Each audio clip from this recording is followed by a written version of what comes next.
I'm Captain Haley Brooks. I'm 35, active duty in the U.S. Army Military Police Corps.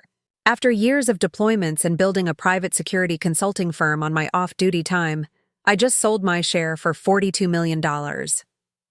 People assume someone like me would buy a yacht or disappear to a beach. I decided to celebrate with the two people who were supposed to be closest to me, my half-sister Chloe and her husband Bradley. I booked a table at Jefferson's Prime in Arlington, a place with white tablecloths, a live pianist, and servers who glide instead of walk. If you've ever been stationed near D.C., you've probably heard of it. It's where politicians whisper deals and defense contractors show off.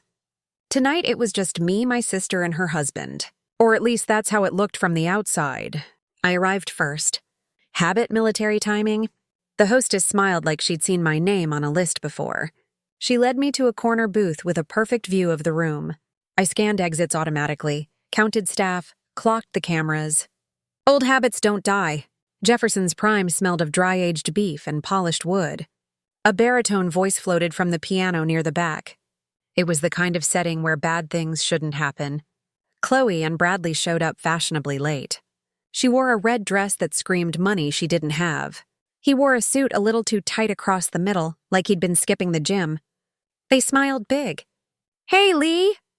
Chloe leaned in for a hug she hadn't offered in years. Her perfume was sweet but sharp, like she wanted to leave a mark. Bradley shook my hand with a grip just shy of overcompensating. "You look amazing," Chloe said, sliding into the booth. "This place is incredible." "I figured it was time to splurge," I said, handing her a menu. "It's not every day you sell a company." $42 million, Bradley said, eyebrows raised as if he'd just heard it. "That's incredible. You must be so proud," I nodded. "It was a lot of work." He raised his glass of water like a toast. "To hard work." The waiter appeared, poured wine for them, and a non-alcoholic cranberry blend for me. "My doctor doesn't want me drinking much anymore." "It's fine. I don't miss it." Chloe's smile looked rehearsed. "Now you can finally relax," she said. "Let us take care of you for a change." And one, it sounded nice. It also sounded like a line she'd practiced. I remembered her voice when we were kids, trying to get out of chores. Same tone. She had a way of making a request sound like a gift. The conversation stayed light. They asked about my last deployment, but cut me off before I could answer. They talked about their plans for Europe, about a dream car Bradley had been eyeing. All the while, their eyes kept flicking to my glass, my hands, the waiter. It was small stuff most people wouldn't notice, but I've spent years reading body language. Their excitement was too polished, like a commercial for a happy couple. I looked at Chloe and tried to remember the girl who used to ride bikes with me on Fort Bragg's old paths. The kid who cried when I left for basic training. That kid didn't seem to exist anymore. The person sitting across from looked like someone playing her in a movie. Dinner came steaks, sides, the works. We cut, chewed, smiled. Bradley talked about investments. Chloe mentioned a new house. It all rolled off like a script. When the plates were cleared, Bradley stood and extended a hand. "Come on, babe. They're playing our song." Our song turned out to be a slow jazz standard from the 50s. Chloe giggled and let him lead her to the small dance floor near the grand piano. They moved together like a couple in an ad for life insurance. I stayed seated, swirling the ice in my cranberry blend. The glass caught the light from the chandelier overhead. I thought about my team overseas, about the night shifts, about the first security contract Ironwood ever landed. Hard work, risk, long hours, all the things my sister never saw. Out of the corner of my eye, I noticed a man walking toward me from the bar. Mid-60s, posture like a drill sergeant, eyes that missed nothing. He wore a black suit with the restaurant security badge clipped at the belt. Hemoved with quiet purpose. He stopped at my table and bent slightly. "Miss Brooks." His voice was low, steady. "Yes, I don't mean to alarm you." His eyes flicked to the dance floor, then back to me. "But a few minutes ago, when your sister came back from the bar, I saw her pour something from a small vial into your drink." My training kicked in. My pulse slowed instead of spiking. I looked at him. "You're sure?" "I'm sure," he said. "I didn't want to embarrass you or cause a scene, but I thought you should know." And he straightened and gave a slight touch to the brim of his cap. "I'll be nearby if you need me." Then he walked back into the shadows of the restaurant. I stared at the glass in front of me, deep red liquid ice cubes clicking softly. Once it was just a healthy drink, now it might be something else. Family drama unfolds. A security guard's whisper at Jefferson's Prime entirely. Every instinct screamed to push it away to confront Chloe and Bradley right there to shout for the manager. Instead, I forced myself to breathe. Years of fieldwork have taught me one thing. Panic gets you killed. I reached for my napkin as if wiping my mouth. Then I accidentally knocked the glass over. Cranberries spread across the white tablecloth like a crime scene photo. "Clumsy me," I muttered under my breath. While the waiter rushed over with a fresh cloth, I used the heavy folded napkin to blot the spill. My hand was steady.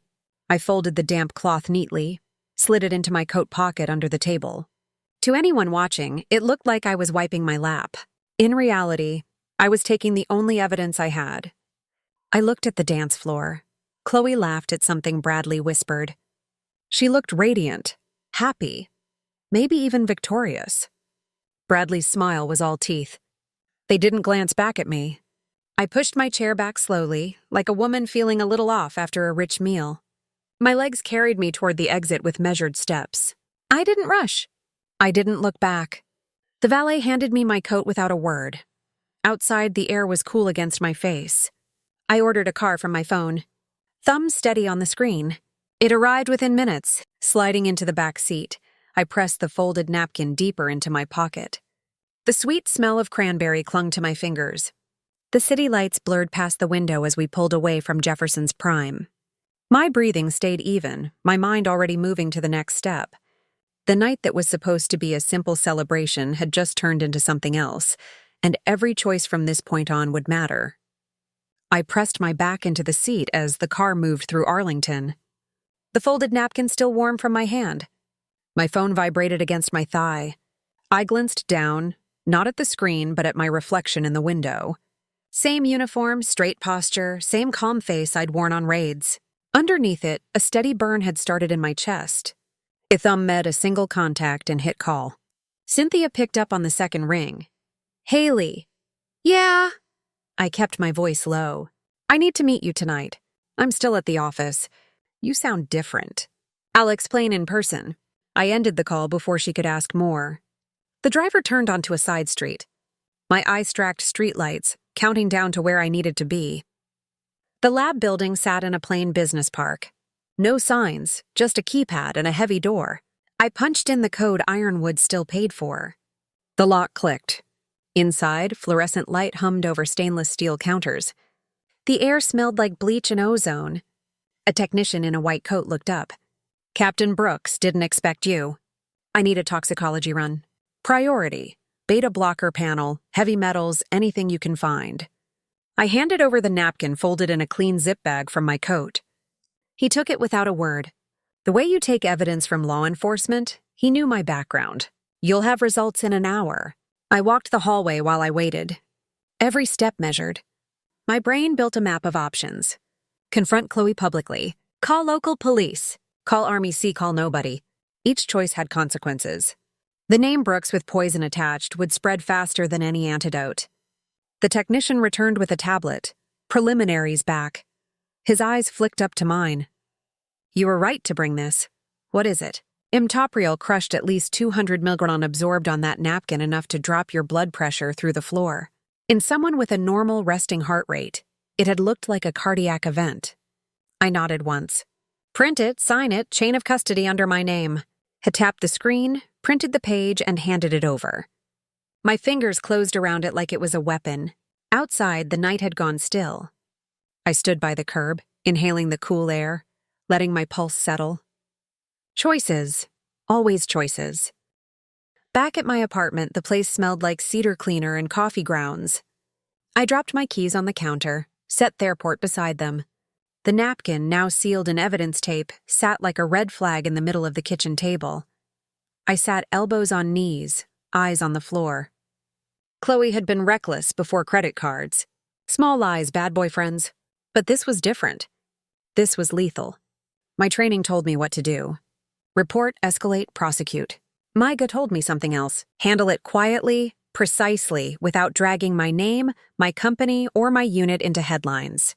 I opened a secure messaging app and sent Cynthia the location. She arrived 20 minutes later, still in her office suit.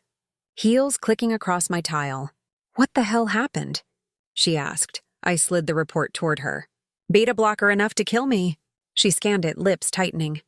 "She did this." "She or Bradley?" The guard saw her. "I don't know if he was involved, too." Cynthia leaned against the counter, arms folded. "We go to the police. We hand over the military precision moves, collecting evidence in the night report, the napkin. Let them handle it. And every news outlet gets a headline about an army captain poisoned by her sister." I said, "Try explaining to the Pentagon why your security company's founder made herself a target inside a steakhouse. We lose control the moment we go public." She exhaled. "Then what? We investigate quietly. We find out why. We collect everything. Then we decide." Cynthia's eyes narrowed, assessing me the way she did juries. "You're serious. I'm alive because a stranger warned me.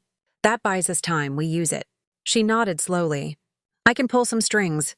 Former bureau people owe me favors. Background checks, financials, digital forensics." "Do it," I said. She straightened, already scrolling through contacts. "We'll need everything on Chloe and Bradley. Accounts, debts, communications. If they're desperate enough to try this, there's a trail." "I know there is."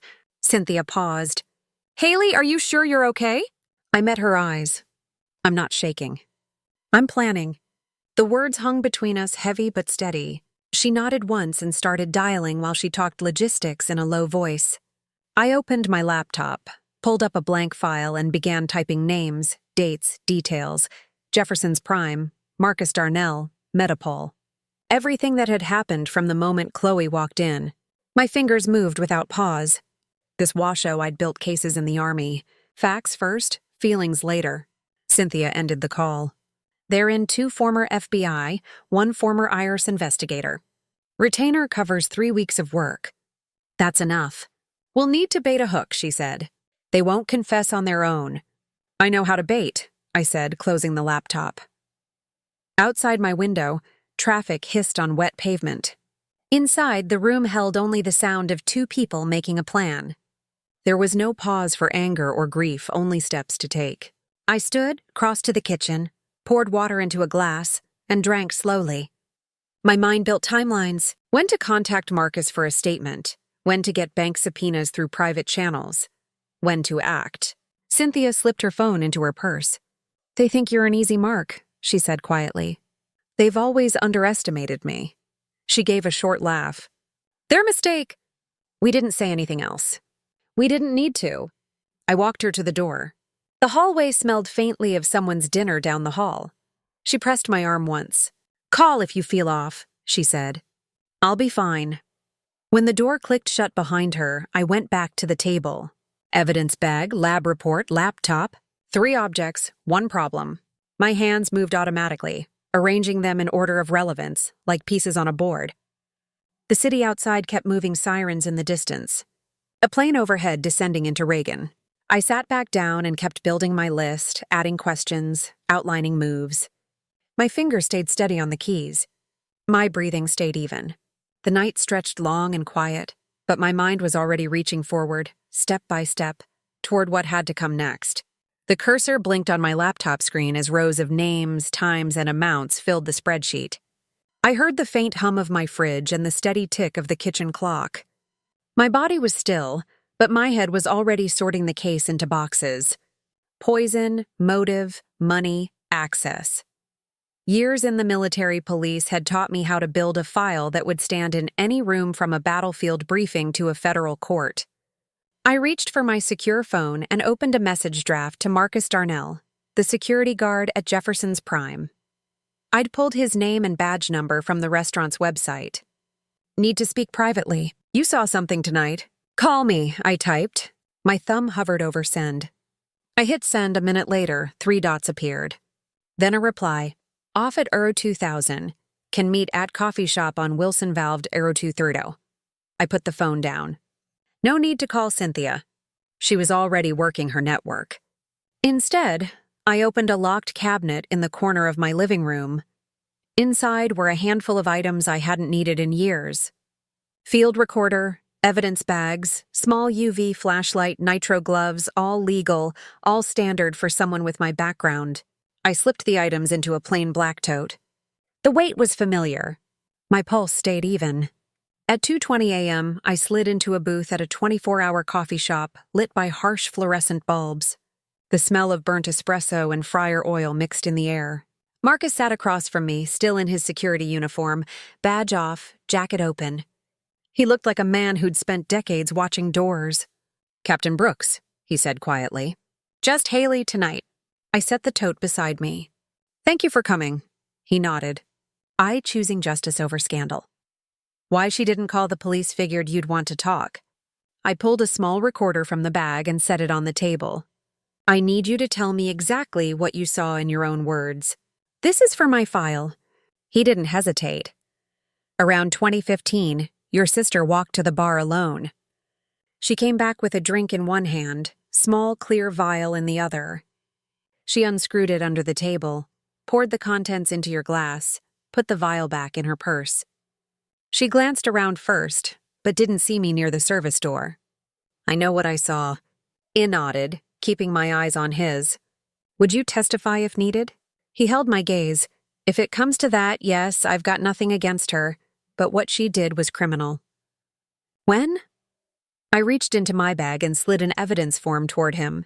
"Sign here to confirm chain of custody on your statement." He signed without question. Years of security work had made him precise. I stood, shook his hand. "You probably saved my life." "Glad I was there," he said. "Be careful." Back in my apartment before dawn, I stored the signed statement in a locked drawer with the lab report and the sealed napkin. 3 pieces now, each one solid. Cynthia called at 6 a.m. sharp. "I've got movement," she said without preamble. "Our investigators already pulled public records. Chloe and Bradley are drowning. 3 credit lines maxed, business loan defaulted, tax liens, and at least 2 payday lenders with judgments. They're cornered." "Keep digging," I said. "They're also moving money," she added. "Wire transfers from Bradley's firm to an unregistered LLC last week. We'll trace it." I looked at the clock. "Good. Document everything. Assume this ends in a room with lawyers." "Already on it," she said. After the call, I took a shower, dressed in plain clothes, and headed to Ironwood's old offices. I still had a pass. Inside the security vault sat hard drives of client data. I checked the logs. 2 weeks ago, someone had used a duplicate key fob to enter. After hours, no sign-in, no camera footage. That narrowed the suspect list to anyone who had borrowed or stolen my credentials. I printed the access log and slid it into my bag. Another piece. On the drive back, I rehearsed a mental checklist.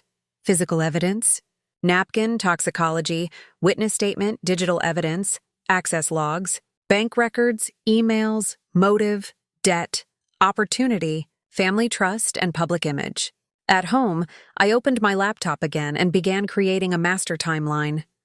Each entry included date, time, action, and potential corroboration. Jefferson's Prime Marcus's statement lab results. Chloe's financials. The file grew by the minute.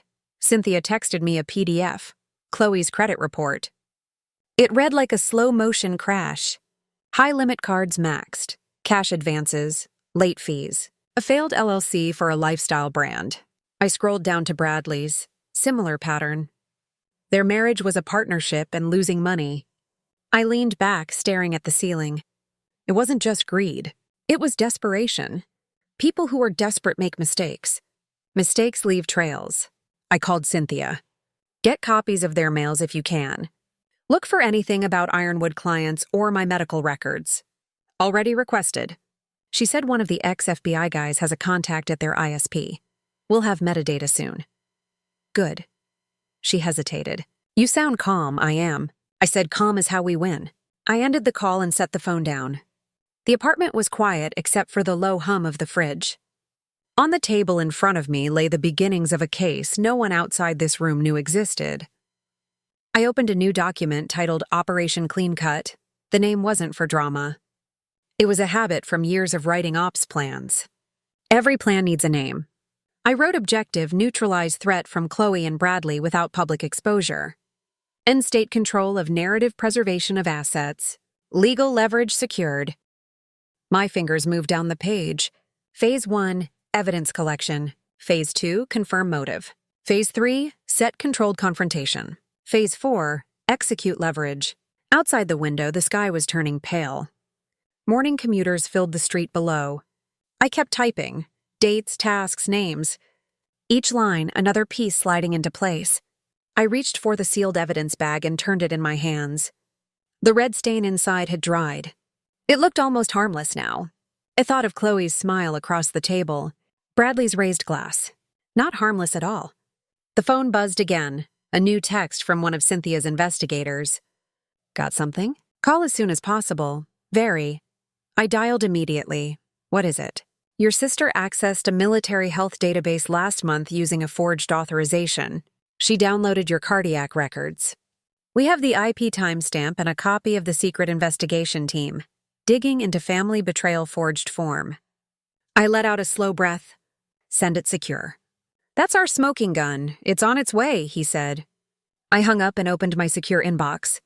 The file appeared within minutes. I clicked it. There it was. My name on a form I'd never signed. Authorization code faked. Download logs attached. Date stamped. Time stamped. I saved it to my external drive and backed it up to an encrypted folder. Now the case had motive, method, and means.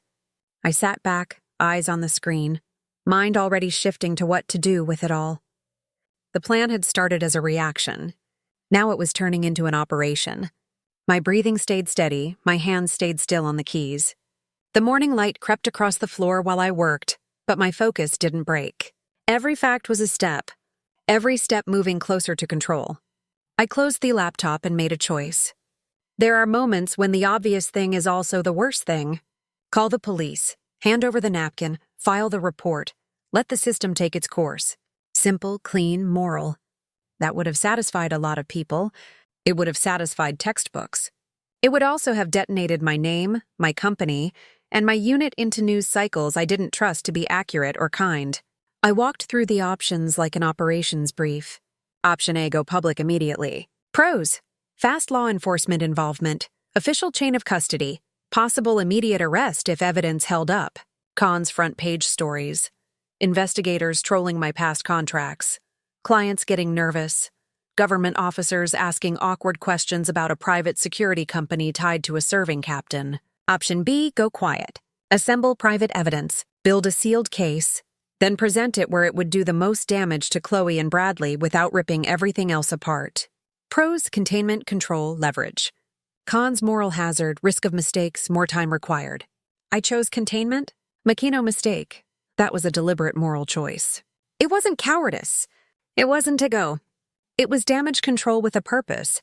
If I went public tomorrow and the tabloids ran with Army captain poisoned by sister, two outcomes were likely. 1, the news would eat the story and people would forget nuance. 2, any civil or criminal case would be messy and public for months, perhaps years. My circle, my employees, the families of men and women I led, they all would be collateral. I owed them better. Cynthia arrived 2 hours after dawn. She'd already burned through a list of contacts and updated me as she walked in. Financials, access logs, the forged authorization. She smelled like strong coffee and competence. I slid the sealed napkin and the printed lab report across the table. We can walk into the station with this, she said calmly. We can hand it to C, or we can build the cleanest civil intelligence case they've ever seen, and then sit in a room with options which gets them both locked up faster. I asked, depends what you mean by locked up. She said federal charges for attempted murder plus whatever they did with ironwood material makes them vulnerable for a long time. But prosecution is a public process. A plea might get them time, but it also guarantees discovery. If your goal is to protect the company and your name while ensuring they lose everything, civil remedies and controlled criminal referrals give you leverage. I nodded. Legal tacticians have a vocabulary that makes vengeance sound clinical. That suited me. Do it, she smiled. Half cruel, half approving. Good. We'll open 2 threads. One criminal, confidential, routed to a DA who understands sensitive reporting. The other private asset freezes, subpoenas through our investigators. pulling strings to keep things off the public radar until we present. Who do you have? I asked. TOEX FBI with grand jury experience, an ex-IRS criminal investigator for the money trails, and a third who handles digital forensics. They already have retainer agreements signed. She handed me a list with names and a short summary of capabilities. We were asking professionals to run quiet surgical work. That's their lane. We also had to think about credibility. Marcus's statement was strong, but it was still a witness account in a crowded room. The lab report was scientific, but we needed a secure chain of custody that a prosecutor could rely on. If anything sniffed like sloppy handling, the defense would pick it apart. Chain of custody is everything, Cynthia said. We keep a sealed inventory. We log who touches what, when, and where. Everything goes in escrow with a neutral custodian. No loose ends. I set up a secure folder labeled for legal use only. Then I drafted a short message for Marcus, thanking him for letting him know we'd include his affidavit in a protected file. I asked him to preserve any camera footage the restaurant might family masks fall off, discovering her sister's true motive and not to discuss anything with anyone.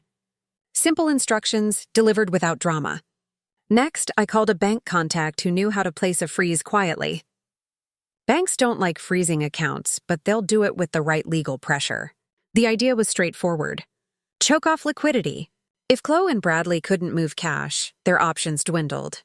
Predators get desperate when their prey locks the safe. I sat back and thought about motive again.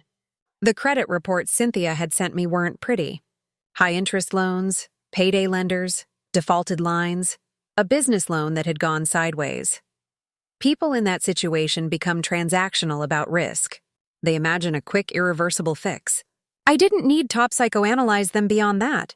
I only needed to show it to the right people with the right documents. Cynthia worked the phones. I worked the timeline.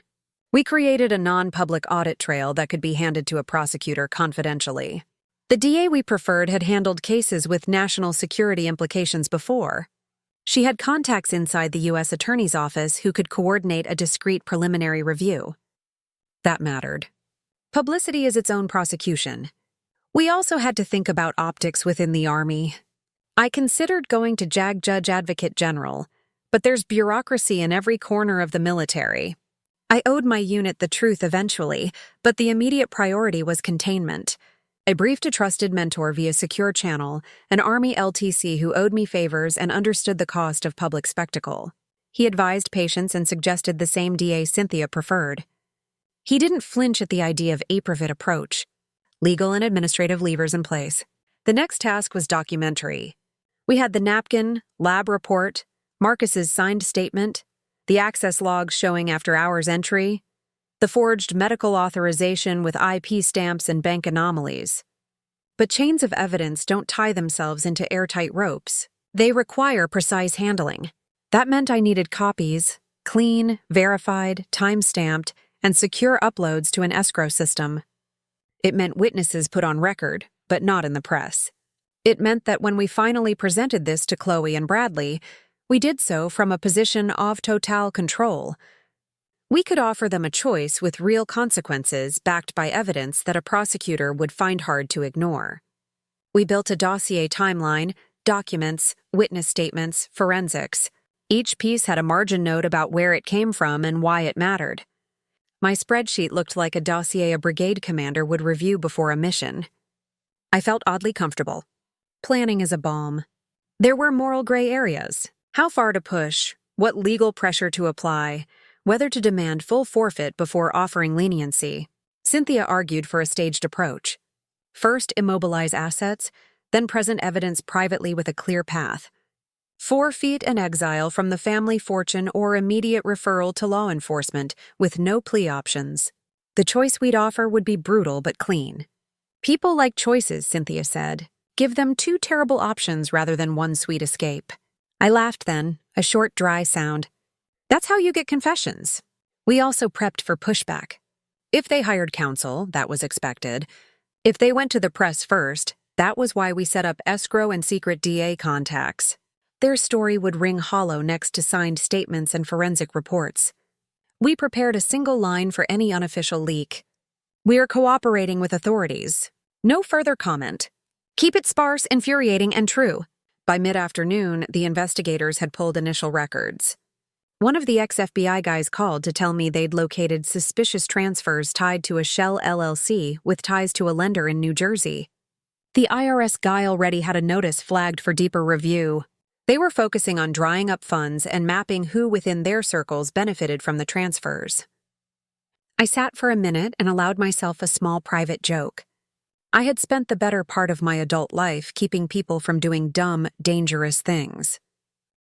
Now I was stopping a different kind of danger, one that wore a familiar face across a table. The rest of the day moved in focused increments. Calls, verification, legal templates, bank holds. Each action peeled away another layer of ambiguity. Each confirmation made a simple truth clearer. This was not a moment to be moralistic in public. It was a moment to be surgical, effective, and exact. At dinner that night, I ate alone. The city moved around me. My phone buzzed intermittently with updates. A subpoena issued. A bank freeze requested, metadata pulled. The operation had momentum. That was all I asked for. Movement in the right direction. The low light of my apartment made the folders on the table look heavier than they were. The night outside was dead quiet. Inside, it was the opposite. Cynthia's phone buzzed every few minutes with updates from the investigators. Each ping was another stitch pulled from a fabric I had been pretending was still whole. She pushed a fresh set of printed Building the Trap. A military-style plan for family justice, summaries across to me without a word. I read the headers first. Unsecured loans, second mortgage, gambling markers, jewelry pawned under an alias. Then I scanned the details. Numbers I recognized from Chloe's accounts, Bradley's signature on a hard money loan agreement, overdue statements from private lenders whose business model wasn't exactly above board. "They're drowning," Cynthia said flatly. "And they've been drowning for years." It was one thing to suspect desperation. It was another to see it documented in black and white with bank logos and signatures. The facade they'd built, the curated photos, the breezy talk of new business ventures. The curated vacations was a stage set. Behind it, their finances were a demolition zone. "They're $2 million in the hole," Cynthia continued, sliding a page over so I could see the total at the bottom. "If they don't get a cash infusion, everything collapses within months. Foreclosure notices are already prepared. Lenders have started calling." I stared at the total. My sister had spent years leaning on me for small helping transfers. I told myself she just had bad luck. In reality, she'd been running a 3-act tragedy funded by my patients. Bradley was no better. He'd used his consulting firm as a personal ATM, cashing client retainers to cover gambling debts and personal travel. The next folder hit harder. Inside were still images taken from gallery security cameras and text transcripts from recorded calls. The dates lined up perfectly with the days Chloe had dropped by to check on me. Each visit matched a new batch of high-resolution photos sent to appraisers and galleries. She wasn't bringing soup out of kindness. She was casing my home like a burglar. "She's not just planning to take your money," Cynthia said, her voice clipped. "She's liquidating your history. The photos were of things that weren't even valuable to anyone but me. Medals, framed combinations, old unit photos, my late mother's furniture. Mixed in were shots of the more obviously sellable items, artwork, silver, a rare rifle inherited from our grandfather. Chloe's email to one gallery was polite and professional. She wrote about me as if I were already gone. "My sister is terminally ill. We're preparing her estate." She listed items with estimated prices. I felt something shift inside me then. Not hot rage, but a cold clarity. This wasn't about one impulsive act at a restaurant. This was a systematic process that had been running for months. She'd forged a medical authorization to pull my health records, studied them for weaknesses, planned the poisoning, and, in parallel, prepped for a private liquidation of anything else of value. Bradley's role wasn't passive.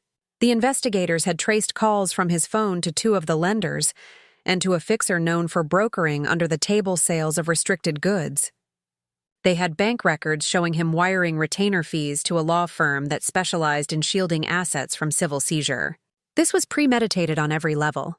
Cynthia looked at me, waiting for my reaction. "You're not surprised," she said finally. I'm done being surprised, I answered. I'm just confirming that we went through the rest systematically.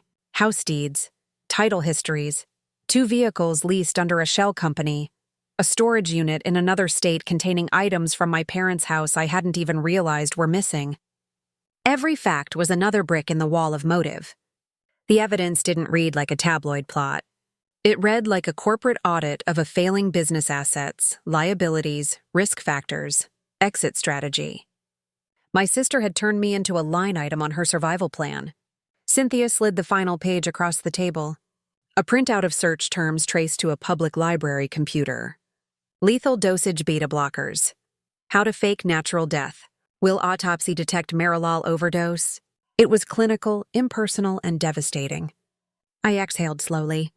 They're thorough. They're sloppy enough to leave a trail, Cynthia replied. And now we have it. We sat in silence for a moment. Outside, a car passed, its tires hissing on wet pavement. Inside, the sound of the refrigerator kicking on felt like a gunshot. Next step is presenting this to the DA quietly, she said. But before we go that route, you need to decide what you want. Criminal trial with headlines or a surgical strike that wipes them out financially and leaves them exposed if they ever try to retaliate. I kept my eyes on the photos of Chloe holding my coffee mug, smiling for my door camera on the days she'd visited. The smile looked almost tender. It was a lie. We go surgical, I said. Then we'll tighten the noose quietly, Cynthia replied. She began making calls in low, precise tones, arranging legal holds, drafting letters to banks and galleries to flag suspicious transactions, and lining up sworn affidavit from appraisers. Her efficiency was its own kind of mercy. It kept me from thinking about family dinners, birthdays, or childhood road trips. I focused on the plan instead. The team would continue gathering evidence until every asset, every loan, every false statement, and every attempted sale was mapped. When the night before the showdown, setting the stage in Crystal City, the moment came. Chloe and Bradley would walk into a room thinking they were about to sign inheritance papers, and instead find themselves facing a wall of irrefutable facts with no exit. I wasn't interested in humiliation for its own sake. I wanted a clean break. Remove the money, remove the access, remove the leverage. No public circus, no appeals to sympathy, just a signed agreement, a handover, and a permanent cutoff. Cynthia finished her calls and looked at me. We're going to need you to keep acting like nothing's wrong. If they sense a shift, they'll lawyer up differently. I nodded once.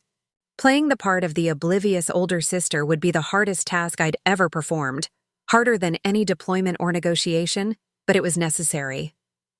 She left with the folders, promising secure storage and a fresh set of updates by morning. I sat at the table a long time after she'd gone, the apartment quiet except for the hum of the air conditioner. On the wall across from me hung a framed unit citation. I stared at it and thought about loyalty, about betrayal, about the difference between the people you choose to stand with and the ones you're born into. The night stretched on. My phone buzzed again with another update. This time, a digital forensics hit on Bradley's burner phone, connecting him to a new account at an online casino. It was just one more proof point, another weight on their side of the scale. I saved it to the secure folder without a word and began drafting a new list of tasks for the morning. The plan was no longer theoretical. It was operational, and every operational detail mattered. I booked the conference room on the 40th floor of the Crystal City Tower for Tuesday at 10 a.m. Booking the room was the smallest part of the operation, and also the most literal symbol of control. Crystal City's suite was neutral, professional, and importantly private. No brass plaques, no glossy lobby brochures. The elevator code, the security desk contact, and the assistant name all went into a single secure note on my phone.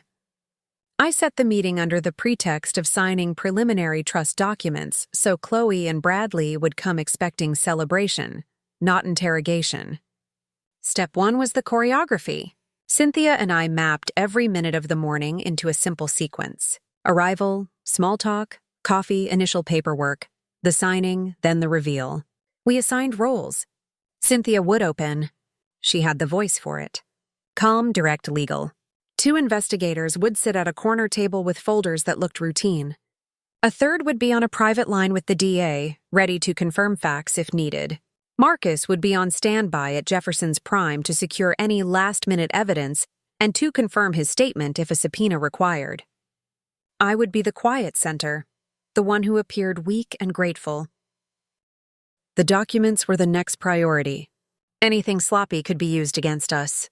Cynthia's team drafted an innocuous-looking family investment trust packet cover sheet, preliminary terms, signature lines intended to lure. Hidden inside the legal pile were the heavy things. The toxicity lab report, Marcus's signed affidavit, the forged medical authorization with the IP logs, bank summaries, and the investigator's initial forensics printouts. Each sensitive item had a front page with an internal reference number and a notarized chain of custody cover. We printed 2 sets, one for our attorney, escrow, and one for the DA, each with timestamps and seals. Escrow and custody were non-negotiable. Cynthia arranged for a neutral custodian, a trust company that would hold originals and record every handoff. We didn't take chances with memory or rumor. Originals went into sealed envelopes, logged and sealed again. Photocopies were bound into a blue folder that looked like routine paperwork you sign at a bank. The contrast was intentional. Money control was tactical. The investigators had already started the asset tracing process. Subpoenas in motion. Preliminary holds requested. You can't always get a bank to freeze an account on demand, but you can build legal pressure that makes movement risky. We arranged emergency notices to be ready for filing with courts in jurisdictions where Chloe and Bradley had accounts. If they tried to siphon funds the morning of the meeting, there would be a fast path to injunctions. The point wasn't to pretend we had instant power. It was to ensure any attempt to flee would trigger immediate legal consequences. Rehearsed the script. "We'll need you both to come in around 10 car," Cynthia would say on the phone to sign some preliminary trust documents. Nothing heavy, just paperwork. I practiced my tired, relieved tone for hours. Acting is part of this business. If they suspected a setup, they would call counsel or walk. The goal required them to be comfortable and convinced the prize was within reach. Technology needed rules. Phones would be off or collected on arrival. We rented a small tech lockbox used by secure meetings to hold devices. For the record, we planned to allow them 1 phone each in case someone insisted on keeping it. That would be part of the test. Bradley had a known habit of checking accounts in real time. If he reached for his phone during the meeting, an investigator's note. The big meeting. Family trust turns into a family revenge story would record the movement. The tactics were simple. Limit options. Increase certainty. Witnesses were positioned. Marcus would not attend the meeting. His role was the initial observer and a backup witness for the restaurant timeline. But we had 2 discrete witnesses who would sign affidavit later if a prosecutor asked. The investigators would remain visible enough to remind Chloe and Bradley that this was more than family business. Their presence would be casual, not threatening, a silent reminder that professionals were watching. We also prepared an exit path for them, an ugly but quick option. Cynthia drafted the settlement terms, signed a document relinquishing any claim to my estate, and transferring any items or data taken from my home and company, surrender access keys and passwords, and agree to leave my life and my business alone forever. The alternative would be immediate referral to a DA with the materials we had ready and a civil action to strip assets. The choice was intended to be between 2 bad outcomes: legal ruin or financial exile. Both were enforceable. That was crucial. Cynthia asked the investigators to prepare a clear chronological presentation. No theatrics, no dramatic reveals, just facts, dates, and signed documents. The legal mind appreciates clarity. The presentation would open with the lab results and Marcus's signed statement, the most direct evidence of the attempt. Then we'd layer motive, bank records, purchase histories, the gallery communications showing attempts to liquidate items from my home, and the forged authorization that proved premeditation. Each layer built on the previous one. The defense strategy would be harder to mount when each thread connected cleanly to another. We double-checked chain of custody, the napkin, the lab report, Marcus's affidavit, and the forged authorization. All had unique identifiers. We documented who handled each original and why. The investigators photographed every step of the process and timestamped the photos. Everything went into a secure digital vault, with read-only access for Cynthia and her chosen DA contact. If any piece was questioned, the audit trail would show the truth. One more tactical move was to time the meeting when banks were open. If Chloe and Bradley reacted by attempting transfers, the bank would be awake and reachable for service of process. That small detail is the difference between a hurried transfer and a transaction halted by legal paperwork. We coordinated with our bank contact to ensure a fast response window for any emergency filings. I practiced the brief that Cynthia gave me until I could say it with bored sincerity. I want to put the family finances in order. Sign these preliminary trust forms so we can move quickly. It needed to sound like generosity and inevitability. It had to be a sugar-coated hook. The trap would be revealed only when the evidence lay on the table and the legal options were clear. Finally, we ran what-if scenarios. What if they lawyered up instantly? Fine. We'd present the evidence and let Discovery rip apart their story. What if they fled? The investigators already had international alerts set for known accounts and a watch on any purchases or transfers. What if they tried a PR strike? We prepared a public statement. We are cooperating with authorities. No further comment. Sparse and damaging to any counter-narrative. The last piece was personal. I had to commit to the face I would show that day. Acting weary and hopeful would be difficult. Part of me wanted to stand, scream, and break things. Part of me wanted to pick up the phone and call the police and let the world sort the rest. Instead, I chose discipline. That discipline is what I'd trained for. It's what kept soldiers alive and leaders effective. On Friday, I called Chloe and Bradley and left a message with Cynthia's assistant. We'd like to see you Tuesday to sign paperwork for the family trust. Nothing formal, just preliminary. Please come at 10 miles. The message sounded warmly indifferent, like an invitation to brunch. I closed my laptop, set the secure folder on the kitchen table, and ran my hand over the sealed napkin once, a simple, steady motion. Then I rehearsed my smile in the hallway mirror, not for vanity because I needed it to be convincing. I adjusted my shirt and checked my watch. I confirmed the room, confirmed the escrow, confirmed Marcus would preserve any footage, and confirmed the investigators were ready. Then I called Cynthia one last time that evening to run through the sequence. Her voicemail picked up on the second ring. I left a concise note. We're set. Control the room.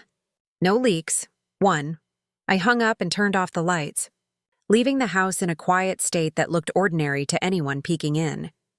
I didn't go to bed immediately. I reviewed the timeline one more time and then finally let the house settle around me. Rain slid down the window of my apartment in thin vertical lines while the clock on the wall ticked through another hour. My laptop screen glowed with spreadsheets, legal documents, and a color-coded schedule that looked more like an operations plan than a family meeting. I had gone over every step with Cynthia and her team. The verdict: how a female Army captain took back control now. It was just execution. She called once more, her voice steady but low. Everything's in place. Security desk has your guest list. Our people will arrive 30 minutes early. The custodian has the originals. Phones locked? I asked. Lockbox delivered and tested. It reads badges on entry. No one gets to walk in and live stream anything. I ended the call and walked to the kitchen.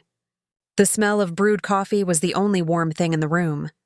I poured it into a plain mug and sipped. No whiskey, no distractions. The last 24 hours before any high-risk operation were always the quietest and the hardest. The checklist on the table was broken into 5 columns. Legal, security, evidence, optics, and psychological. Each had subpoints. Legal was Cynthia's realm final review of settlement papers. Execution page flagged for signatures, affidavit templates for immediate filing if needed.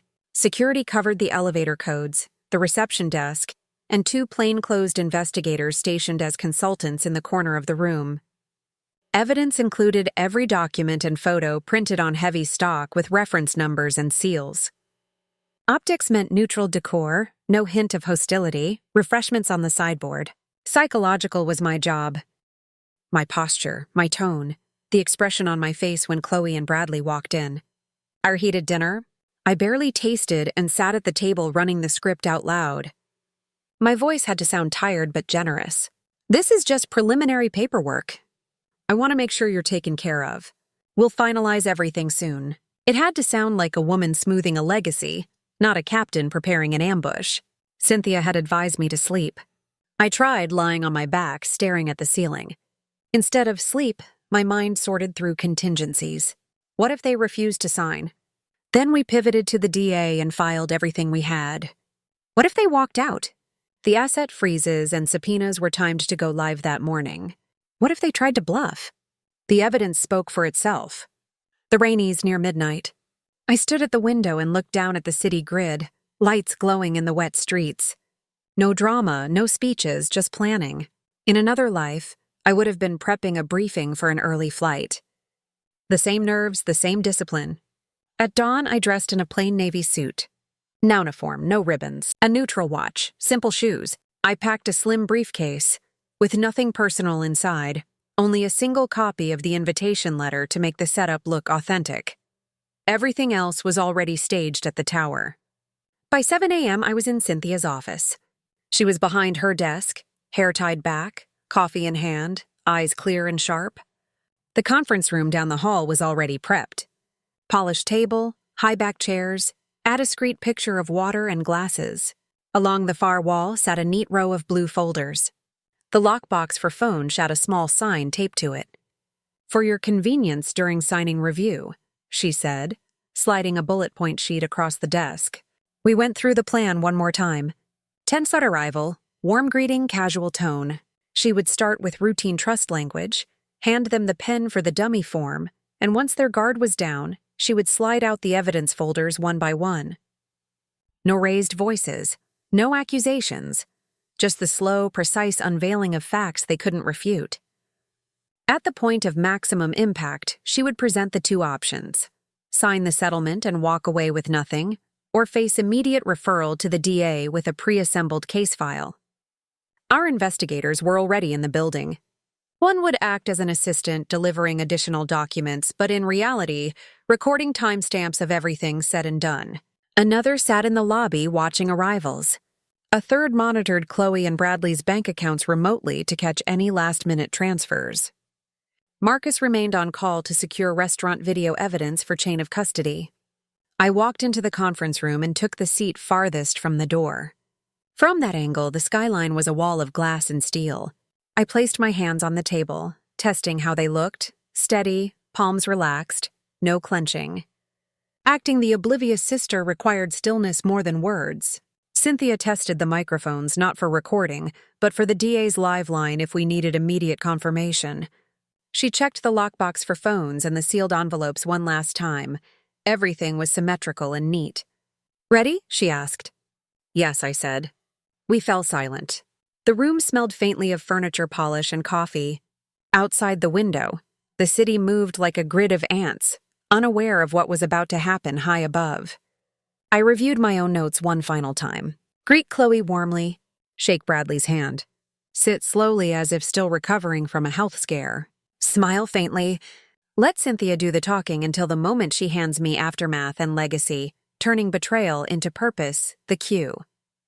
Then stay quiet and let the evidence speak. I checked my watch, 15. Time moved in exact clean segments. Now downstairs, the receptionist had my guest list.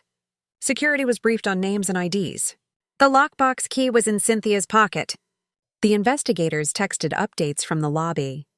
Bradley checked his phone twice while waiting for coffee. Clue seemed distracted but cheerful. Both dressed sharply. They were exactly the image they wanted to project. I took a slow breath and let it out. Everything that could be controlled was controlled. Everything else would reveal itself in the room. Cynthia looked at me from across the table. "Remember, no speeches. Just let the documents do the work." "I know," I said. I picked up the dummy trust folder, flipped through its blank signature pages, and placed it in front of my seat. I practiced one last line under my breath. "I just want to get this done, so you can move forward." It sounded ordinary, unremarkable, the perfect camouflage. The clock on the wall moved to 9:45. Outside the hallway door, the assistant began setting glasses on the sideboard. The hum of the building's air system was steady and low. I adjusted my chair a fraction of an inch, centered my hands on the table, and looked at the skyline again. My reflection stared back from the glass, unreadable. Everything was staged. The room was neutral. The plan was live. The elevator doors opened at exactly 9:59, and their reflection flickered on the polished floor before they even stepped inside the room. Chloe went first, a bright dress that looked expensive, but chosen to seem respectable. Her hair perfectly styled. Bradley followed in a tailored suit I hadn't seen before. His tie a little too bold for a legal appointment. They looked like people walking into a photo op, not a reckoning. I stood as they entered, one hand lightly on the back of my chair. "Good morning," I said, voice low and warm. Chloe leaned in and kissed my cheek, a practiced smile that reached just enough of her eyes to appear sincere. "You look so much better," she said. "I told you rest would help." Bradley extended his hand. "Captain," he said with a grin. "Ready to sign our future?" I took his hand, steady grip, eyes soft. "Just paperwork," I said. "Let's get comfortable," and Cynthia stepped forward, professional but pleasant, her dark blazer neat. Her voice brisk but not cold. "Please have a seat," she said. "We'll get water and coffee in a moment. Phone's in the lockbox, please. House rules." Bradley chuckled. "Of course." He and Chloe both placed their phones inside the small black box on the sideboard, the magnetic lid closing with a quiet click. No protest, no hesitation. They sat opposite me at the long table, the skyline behind me glowing in the late morning light. They clasped hands across the polished wood. Cynthia opened the dummy folder first. "Thank you for coming. As you know, Captain Brooks has asked me to prepare the preliminary documentation for a family investment trust. Nothing final today, just an overview and a few signatures so we can proceed." Bradley nodded eagerly, leaning slightly forward. Chloe glanced at me, her eyes scanning my face for weakness. I kept my expression neutral, even faintly tired. Cynthia spoke evenly, flipping pages as she went. "This is the draft charter for the Brooks Family Trust. It lays out general terms, beneficiaries, and administrative powers. Standard language at this stage. We'll need your signatures on these acknowledgement pages to move forward." She slid a pen toward Bradley, who took it with a small smile. "Exciting day," he said. Chloe squeezed his hand and took the pen second. "We're honored," she murmured. Cynthia let them sign the blank acknowledgement pages without comment. Then she placed the pen aside and adjusted the stack of blue folders in front of her, aligning the edges with deliberate precision. "Before we proceed further," she said, her tone shifting just enough to command attention, "there are some preliminary items we're required to address under Virginia law when creating a trust of this magnitude." "Oh, grack." Bradley's smile faltered a hair. "Preliminary items?" "Yes," Cynthia said. She opened the first blue folder and slid a single document across the table to them. The sound of paper on wood was louder than it should have been. "This is a toxicology report from a certified private laboratory," she said. "It concerns a sample collected from Captain Brooks's table at Jefferson's Prime on the evening of August 14th. Chloe blinked. "What?" Bradley frowned and looked down at the paper. The summary at the top was clear and direct. Medtoprolol tartrate at a concentration 25 times the therapeutic dose. A clinical note describing the near certainty of fatal myocardial infarction in a patient with documented cardiac history. Cynthia's voice didn't change. "The sample was sealed, transported, and tested under documented chain of custody. The lab director and the collecting witness have both signed affidavit." Chloe's mouth opened, but no sound came out. Bradley kept staring at the paper, his thumb rubbing the edge of the page as if the words might change under his touch. Cynthia opened the second blue folder and slid another document beside the first. "This is a consolidated financial report prepared by independent investigators. It summarizes 2 delinquent mortgages, multiple high-interest loans, and a combined unsecured debt exceeding $2 million. It also notes attempts to secure additional credit in the past 90 days. On sex," Chloe pulled her hand from Bradley's and sat back slightly, her face pale now. I don't understand," she whispered. Cynthia continued without looking up. She opened the third folder and placed printouts of gallery emails on the table. "These are communications sent from your devices to various art galleries and private brokers. They describe Captain Brooks as terminally ill and list items from her home for private sale, including personal effects and restricted memorabilia. The images attached to these emails were taken surreptitiously during visits to her residence. This is corroborated by timestamped security footage. Bradley turned to look at Chloe, his jaw tight, but he said nothing. Cynthia opened the fourth and final folder. This one contained a forged medical power of attorney with Chloe's signature as authorized party, IP logs showing access to Captain Brooks's complete health record, and a series of search terms traced to burner devices, lethal dosage beta blockers, how to fake a natural death, will autopsy detect metapreal overdose. She placed the stack carefully on top of the other documents. The room was silent except for the low hum of the building's air system. Chloe stared at the table, her hands trembling. Bradley's face had gone from smug to ashen in less than 5 minutes. I kept my hands flat on the table and spoke for the first time since the greeting. My voice was calm even. There is no family trust, Chloe. There never was. Her head snapped up. What are you? Cynthia cut her off gently but firmly. The entirety of Captain Brooks's estate has already been transferred into an irrevocable charitable foundation. It is legally operational. You have no access to it and never will. Bradley swallowed hard. You can't just I can, I said, still calm. And I did. Cynthia picked up a separate folder thicker than the rest and set it in front of them with a pen on top. You have 2 options, she said. Her tone clipped but not theatrical. Option 1. This evidence in its entirety is delivered to the district attorney's office before noon today, accompanied by sworn affidavit. You will both be charged with conspiracy, fraud, and attempted murder. The case file is ready and the DA is expecting it. Option 2. You sign this agreement immediately. You relinquish any and all claims to Captain Brooks's estate, surrender any property or items taken from her home or company, and agree to have no further contact with her or her affairs. In return, she will not press charges at this time. The evidence will remain in escrow to be delivered to the authorities only if you violate the agreement. She folded her hands on the table and looked at them steadily. Take a moment to decide. Neither of them reached for the pen.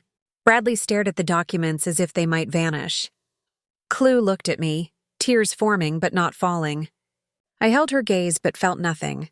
You used my trust as a weapon, I said quietly. Now the only thing left between you and prison is a signature. 1. The assistant entered silently and set glasses of water at each place. Neither Chloe nor Bradley touched theirs. Cynthia slid the pen slightly closer. Sign or face charges. Those are the only 2 paths left. The city outside moved in, cars gliding down wet streets, horns distant and muted. Inside the room, Thayer felt heavier than concrete. Bradley finally reached out, his hand shaking, and picked up the pen. He didn't look at Chloe. He signed his name on the line. Cynthia indicated, the ink dark against the paper. He pushed it toward her without a word. Chloe stared at the document, her lips pressed tight. Her hand hovered over the pen, then dropped. She picked it up slowly, tears blurring the page, and signed beneath Bradley's name. The ink smudged where her fingers touched it. Cynthia took the signed pages, flipped them closed, and secured them with a binder clip. She slid the folder into her briefcase and locked it with a small click. No one moved for a long moment.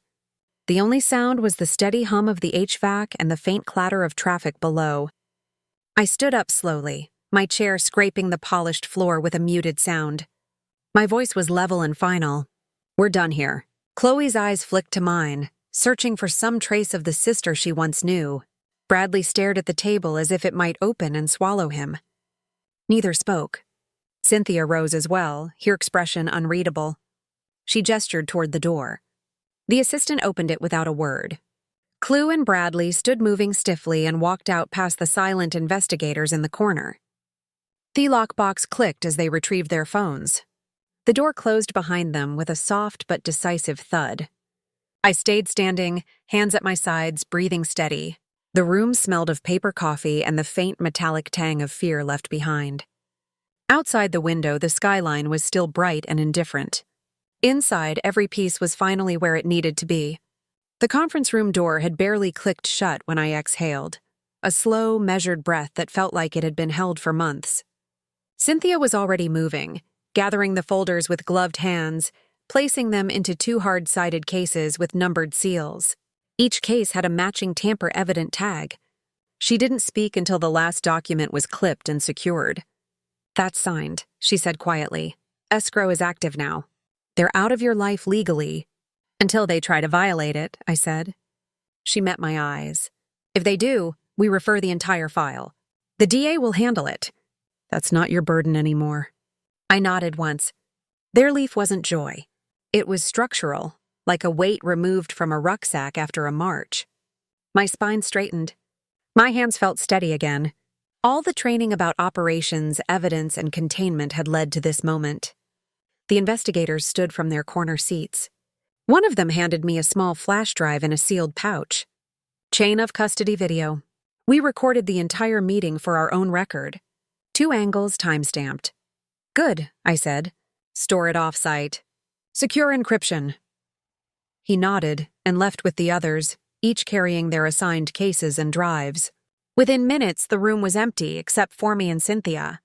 The table looked like any other boardroom table again, polished, bare, anonymous. We walked out together. The elevator hummed softly as it descended. On the street, cars moved in the normal rhythm of late morning.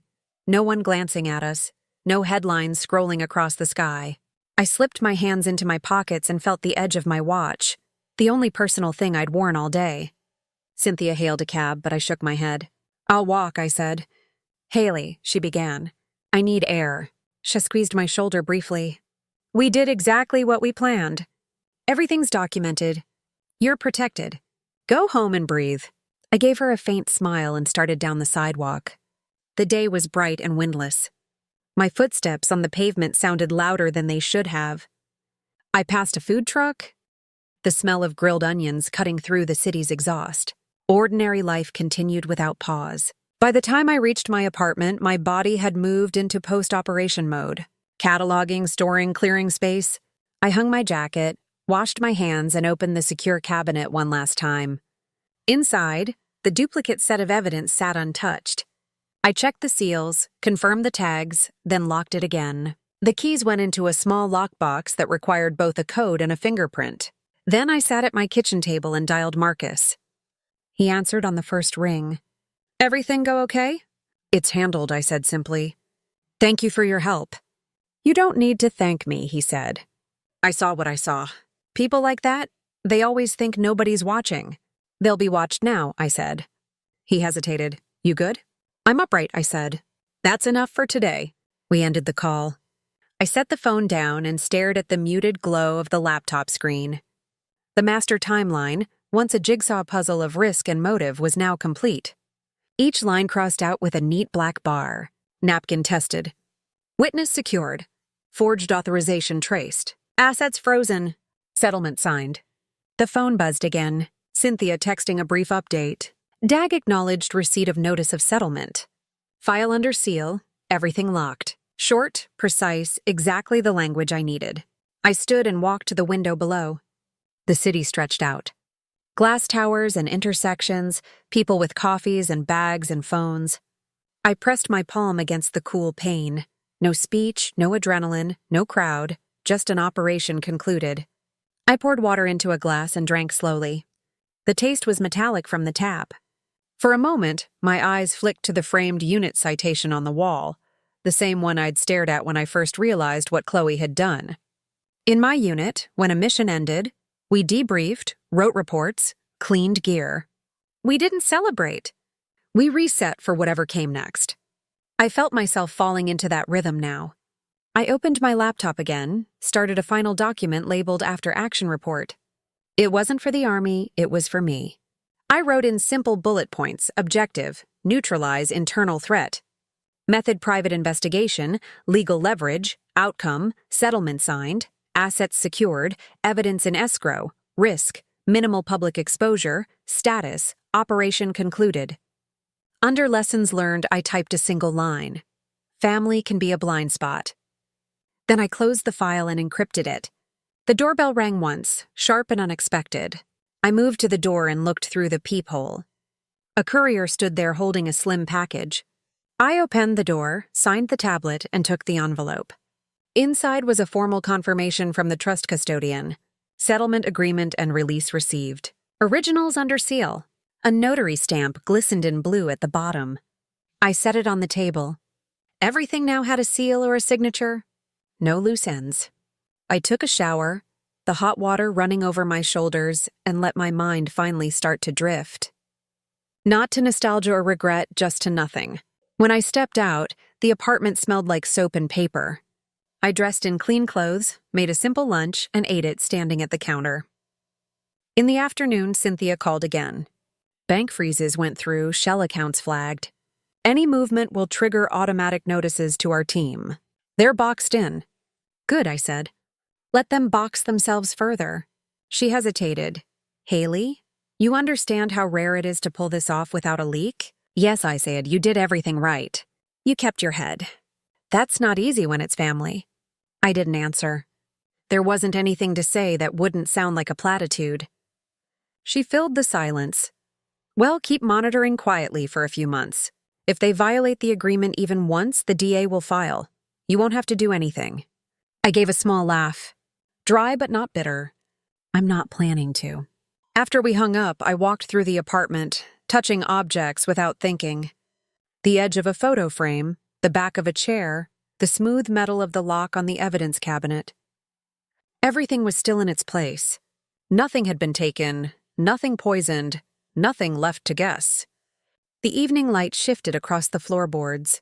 I pulled on a jacket and went outside, walking aimlessly through the neighborhood.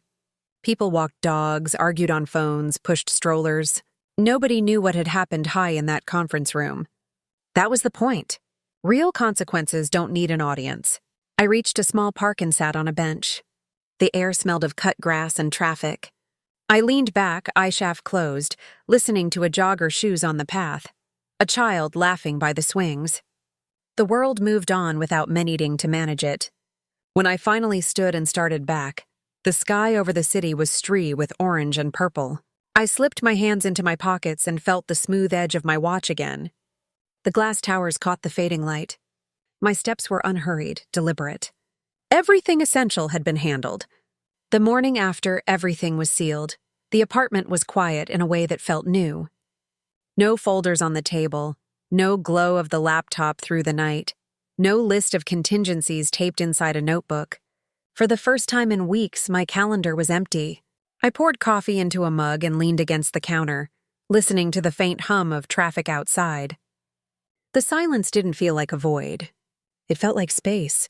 Space to decide what came next without having to watch my own family like a threat. Space to think about the life I'd built in uniform and in business, and what kind of market could leave when I was done fighting. I opened my laptop one more time and logged into the foundation account.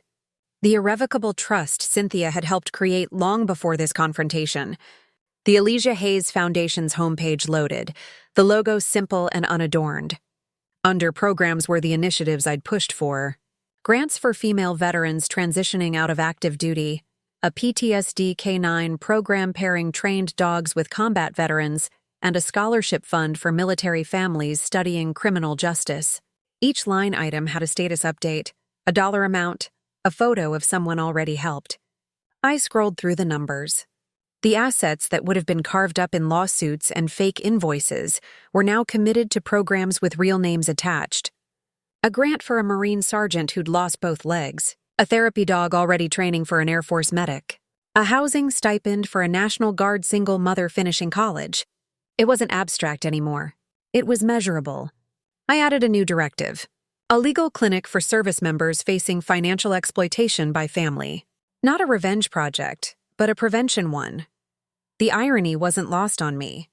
I'd spent months building a case against my own sister. Now I could build a shield for others before they got that far. The Foundation's board, mostly women I'd served with, plus a few civilians with legal expertise, had been briefed on what happened. They didn't know names or details, but they knew enough to understand the urgency. They'd approved an emergency allocation for victim support services and greenlit my proposal to fund investigative training for military spouses and veterans entering private security. It was a way to channel anger into structure. Cynthia called mid-morning. Her voice was softer now, almost casual. Everything's holding. Banks confirmed the freezes. The DA filed our notice of settlement and sealed the file. You're officially clear. Thank you. I said you don't need to thank me. You did the hard part. We spoke briefly about the foundation, the new clinic, and a quiet plan to hire Marcus as head of security for the next gala. He'd refused a cash reward, but had agreed to consider a job offer. Good men like that are rare, Cynthia said. Keep him close. After the call, I closed the laptop and walked to the window. Thessaly was the same, but it no longer felt like a chessboard.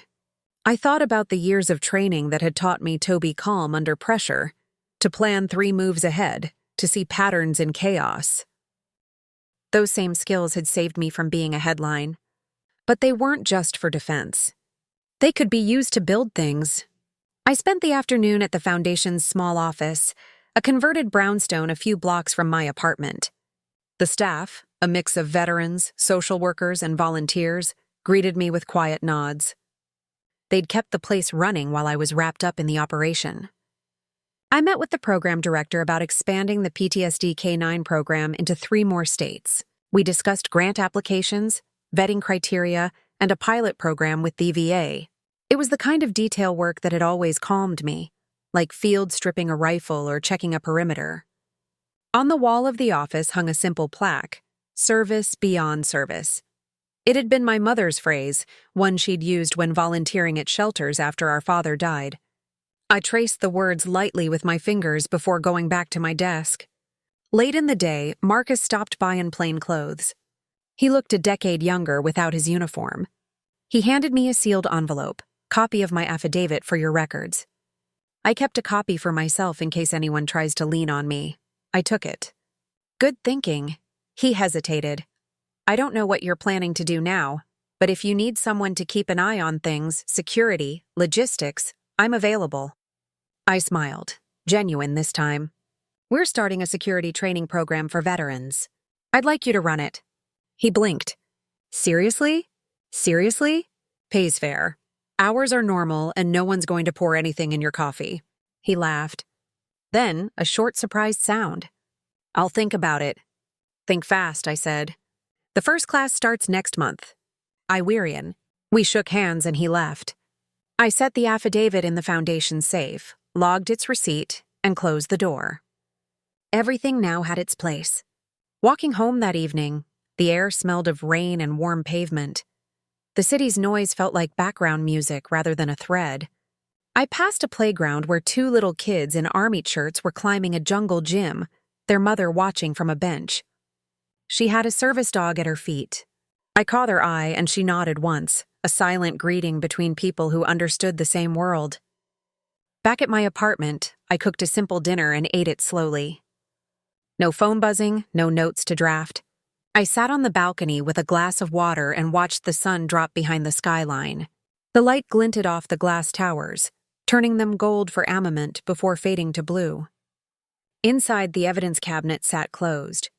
The Foundation files were secure. Chloe and Bradley were out of my orbit, legally bound and financially cut off. They could spin whatever story they wanted. Without access to me or my assets, it would be noise. If they crossed the line, the DA had everything ready. But that wasn't my work anymore. What remained was the work of building, not defending. Expanding the Foundation, training veterans, funding therapy dogs, helping women in uniform who might one day find themselves staring across a table at someone they thought they could trust. I stood and went back inside, shutting the balcony door. The apartment smelled of clean wood and quiet. I touched the unit citation on the wall once more, not as a talisman, but as a reminder of the discipline that had gotten me here. Then I sat at the table with a blank sheet of paper and began sketching a new schedule. Meetings with donors, site visits to partner clinics, interviews for the security training program, lines of action that didn't involve ambushes or countermeasures. The pen moved easily across the page. When I finished, I set it aside and looked out the window. The city was dark now, dotted with lights. In the distance, a train horn sounded low and steady. I felt my shoulders drop, my breathing even out. No suspense, no cliffhanger, just a life resuming its shape, built deliberately, one action at a time. Everything essential had been handled. Now came the work worth